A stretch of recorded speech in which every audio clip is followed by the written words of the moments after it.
Vishwanath and sons ಇದು ವೆಂಕಿ ಅಟ್ಲೂರಿ ಅವರು direct ಮಾಡಿರುವಂತಹ ಸಿನಿಮಾ. ಇಲ್ಲಿ ಸೂರ್ಯ ಹಾಗೂ ಮಮಿತಾ ಬೈಜು ಲೀಡ್ ರೋಲ್ಸ್ ಗಳಲ್ಲಿ ಕಾಣಿಸ್ಕೊಂಡಿದ್ದಾರೆ.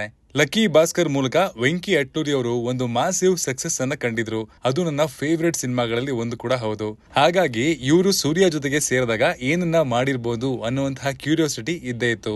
ಇವಾಗ ಸಿನಿಮಾ ನೋಡಿದ ಮೇಲೆ ನಮ್ಗೆ ಏನ್ ಅನಿಸ್ತು, ಏನೆಲ್ಲ ಇಷ್ಟ ಆಯ್ತು, ಏನೆಲ್ಲ ಕಷ್ಟ ಕೊಡ್ತು, ಎಲ್ಲವನ್ನ ಈ ರಿವ್ಯೂಲ್ ಹೇಳ್ತೀನಿ, ಬನ್ನಿ ನೋಡ್ಕೊಂಬರೋಣ. ಹಾಯ್, ಎಲ್ರಿಗೂ ನಮಸ್ಕಾರ ಅಂಡ್ ವೆಲ್ಕಮ್ ಟು ಖಡಕ್ ಸಿನಿಮಾ.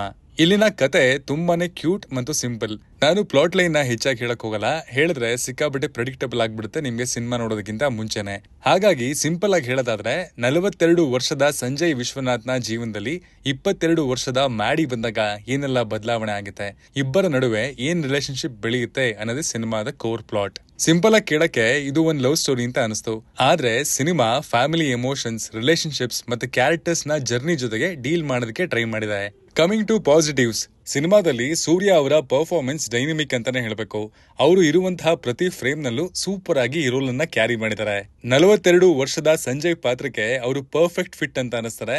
ಎಸ್ಪೆಷಲಿ ಕ್ಯಾರೆಕ್ಟರ್ ನ ಓವರ್ ಡೂ ಮಾಡದೆ ಅವರ ಮೆಚುರಿಟಿ ಮತ್ತೆ ಎಮೋಷನ್ಸ್ ನ ಸ್ಕ್ರೀನ್ ಮೇಲೆ ಚೆನ್ನಾಗಿ ತಂದಿದ್ದಾರೆ. ಮಮಿತಾ ಬೈಜು ಕೂಡ ತಮ್ಮ ಕ್ಯೂಟ್ನೆಸ್ ನಿಂದ ಮಾತ್ರ ಅಲ್ಲದೆ ಕೆಲವೊಂದು ಎಮೋಷನಲ್ ಪೋರ್ಷನ್ಸ್ ನಲ್ಲಿ ಸಾಲಿಡ್ ಪರ್ಫಾರ್ಮೆನ್ಸ್ ಅನ್ನ ಕೊಟ್ಟಿದ್ದಾರೆ.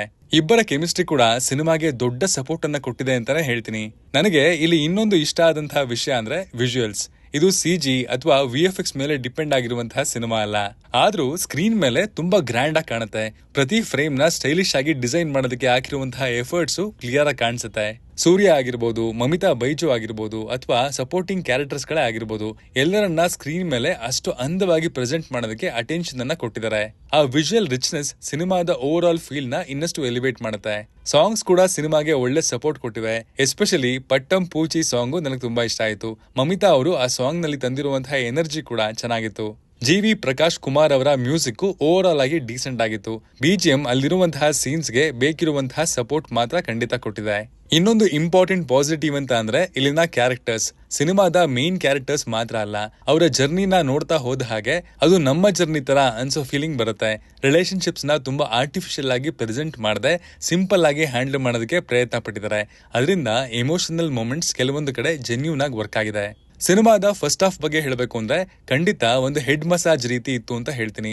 ಒಂದಾದ ಮೇಲೊಂದು interesting moments, feel good moments ಬರ್ತಾನೆ ಇದ್ವು. ಅಲ್ಲಲ್ಲಿ ಕಾಮಿಡಿ ಕೂಡ ಒಳ್ಳೆ ನಗುವನ್ನೇ ತರಿಸ್ತಾ ಇತ್ತು.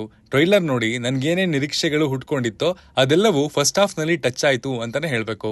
ಪೇಸಿಂಗ್ ಚೆನ್ನಾಗಿತ್ತು. ಕ್ಯಾರೆಕ್ಟರ್ಸ್ ಮತ್ತೆ ಅವರ ಸಿಚುಯೇಷನ್ಸ್ ಜೊತೆಗೆ ಆಡಿಯನ್ಸ್ ನ ಕನೆಕ್ಟ್ ಮಾಡ್ಕೊಂಡು ಮುಂದಕ್ಕೆ ಹೋಗುತ್ತೆ. ಅಂಡ್ ಅದನ್ನ ಪುಲ್ ಆಫ್ ಮಾಡೋದು ಕೂಡ ಕಷ್ಟದ ವಿಷಯನೇ. ಸೆಕೆಂಡ್ ಹಾಫ್ ಕೂಡ ಬೋರಿಂಗ್ ಅಂತ ಏನಿಲ್ಲ, ಆದ್ರೆ ಫಸ್ಟ್ ಹಾಫ್ ಅಲ್ಲಿ ಆ ಪೇಸ್ಗೆ ರೂಢಿ ಆಗಿರ್ತೀವಲ್ಲ, ಅದಕ್ಕೆ ಕಂಪೇರ್ ಮಾಡಿದ್ರೆ ಇಲ್ಲಿ ಸ್ವಲ್ಪ ಸ್ಲೋ ಅನ್ಸುತ್ತೆ.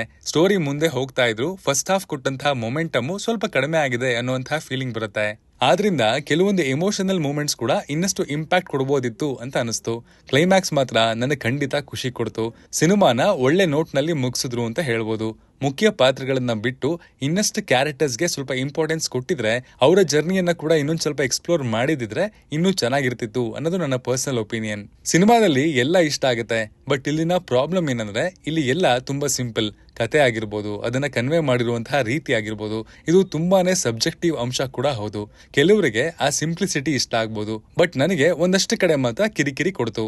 ಖಡಕ್ ಆಗಿ ಹೇಳೋದಾದ್ರೆ ಇದೊಂದು ಪಕ್ಕಾ ಟ್ರೈ ಮಾಡಬಹುದಾದಂತಹ feel good soulful watch. Trailer ನೋಡದೆ, ಯಾವುದೇ ಪ್ರಮೋಷನ್ಸ್ ನೋಡದೆ, ಖಾಲಿ ಸ್ಲೇಟ್ ಅಲ್ಲಿ ಥಿಯೇಟರ್ಗೆ ಹೋದ್ರೆ ಖಂಡಿತ ಇನ್ನೂ ಹೆಚ್ಚು ಮಜಾ ಬರ್ಬೋದು ಅನ್ನೋದು ನನ್ನ ಪರ್ಸನಲ್ ಒಪಿನಿಯನ್. ವೆಂಕಿ ಅಟ್ಲೂರಿ ಅವರ ಲಕ್ಕಿ ಭಾಸ್ಕರ್ ಜೊತೆಗೆ ಕಂಪೇರ್ ಮಾಡದೆ ಇದನ್ನ ಒಂದು simple family oriented romantic drama ಆಗಿ ನೋಡಿದ್ರೆ ಬೆಟರ್ ಎಕ್ಸ್ಪೀರಿಯನ್ಸ್ ಸಿಗುತ್ತೆ. ಇದಾಗಿತ್ತು ವಿಶ್ವನಾಥ್ ಅಂಡ್ ಸನ್ಸ್ ಸಿನಿಮಾದ ರಿವ್ಯೂ. ನೀವು ಈ ಸಿನಿಮಾನ ಆಲ್ರೆಡಿ ನೋಡಿದ್ರೆ ನಿಮ್ಗೇನ್ ಅನಿಸ್ತು ಅಂತ ಕಮೆಂಟ್ ಮಾಡಿ ತಿಳಿಸಿ. Signing off, Manu.